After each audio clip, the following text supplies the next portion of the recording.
ធ្វើម៉េចទើបអាច get promoted ហើយ promote រហូតនៅកន្លែងការងារបានដោយធ្វើការយូរឆ្នាំតែអត់ struggle នៅតែម្នាក់កន្លែងខ្ញុំមិនជាអ្នកដែលជោគជ័យក្នុងកន្លែងការងារទេប៉ុន្តែខ្ញុំឃើញសិស្សច្បងខ្ញុំ manager ខ្ញុំហើយខ្ញុំផ្ទាល់ធ្វើទៅបានផលទីមួយដែលខ្ញុំចេះពីកន្លែងការងារហ្នឹងគឺខ្ញុំ never reject អាចនិយាយមកថាខ្ញុំអត់អាចនិយាយពាក្យថាទេគឺខ្ញុំ always open my mind to learn new thing រហូតឧទាហរណ៍ខ្ញុំជាក់ស្ដែងអញ្ចឹង background ខ្ញុំជាសិស្ស international business សិស្ស business ហើយខ្ញុំធ្វើការ service ប៉ុន្តែ whatever មេខ្ញុំអាសាយការងារ operation អាសាយការងារ engineering អាសាយការងារក៏ដោយខ្ញុំអត់អាចនិយាយពាក្យថាខ្ញុំចេះធ្វើខ្ញុំទៅសិនហើយខ្ញុំស៊ីហើយអញ្ចឹងខ្ញុំគិតថាកន្លែងហ្នឹងធ្វើឲ្យគេមកថេកខ្ញុំថាខ្ញុំមនុស្សមិនហើយទី2ខ្ញុំចូលចិត្តធ្វើខ្លួនឯងជា independent ខ្ញុំអត់ត្រូវការឲ្យអ្នកគេម្នាក់មកចូលប្រាប់ខ្ញុំឧទាហរណ៍ថាមេខ្ញុំគាត់បោះការងារឲ្យខ្ញុំធ្វើចឹងអញ្ចឹងខ្ញុំអត់ត្រូវការគាត់ follow up ខ្ញុំទេខ្ញុំនឹងឯងអ្នកធ្វើការងារនឹងខ្លួនឯងមកខ្ញុំកម្រនឹងឲ្យមេប្រាប់ថាអូខេឥឡូវ Lita I need this done so you need to go right there ខ្ញុំអត់ដែរធ្វើអាហ្នឹងឲ្យគាត់ទេបានតែពេលដែលគាត់បោះការងារមកឲ្យខ្ញុំយកទៅសិក្សាសិន like ខ្ញុំ try to find my own way សិនថា how to solve with this problem ដែលខ្ញុំ find ពី3 proposal ហើយខ្ញុំ get back គាត់វិញថាអូបងអានេះខ្ញុំធ្វើចេះតែបងរៀបកំណត់បែបណាអញ្ចឹង instead of asking him how to do it ខ្ញុំ come up with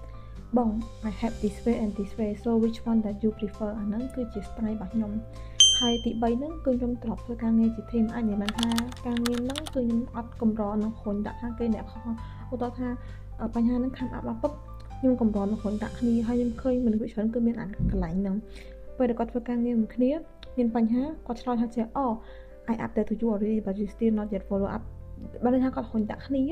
តែបើខ្ញុំអត់ទេខ្ញុំព្យាយាមធ្វើការងារដែលឆ្លើយម្នាក់ហើយអាចសូវបានមកហូរធីមព្រោះខ្ញុំគិតថាចេះមួយថ្ងៃគេមួយថ្ងៃយើងបើថ្ងៃណាខ្ញុំជួយគេគេនឹងជួយខ្ញុំវិញពេលក្រោយអញ្ចឹងមិនដែលគិតថាធ្វើការងារធ្វើតែ job scope តែប៉ុណ្្នឹងឯងនិយាយទៅ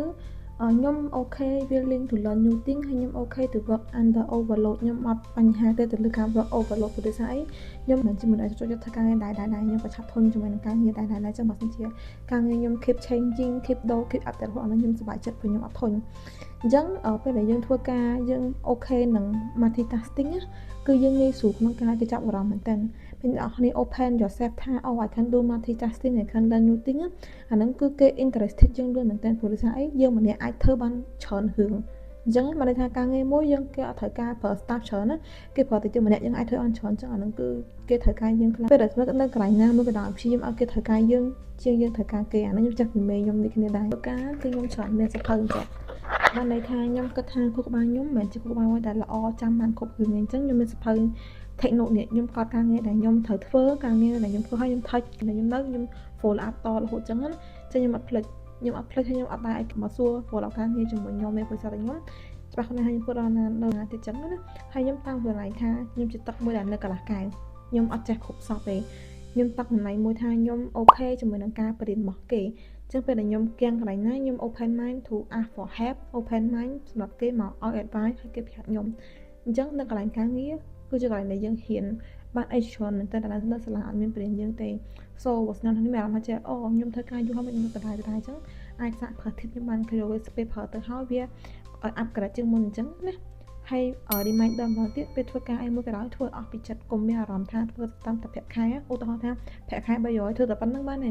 ខ្ញុំចង់ឲ្យគិតជាប្រាក់ខែ300ធ្វើការងារឲ្យដូចអ្នកប្រាក់ខែ500អញ្ចឹងសូនយើងនឹងឡើងប្រាក់ខែនឹងប្រាក់ខែ500ធ្វើដូចប្រាក់ខែ1000អញ្ចឹង1000នឹងមហោយើងឆាប់ៗហ្នឹងឯងព្រោះសារតែយើងជឿច្បាប់ស្រូបទាញអរគុណ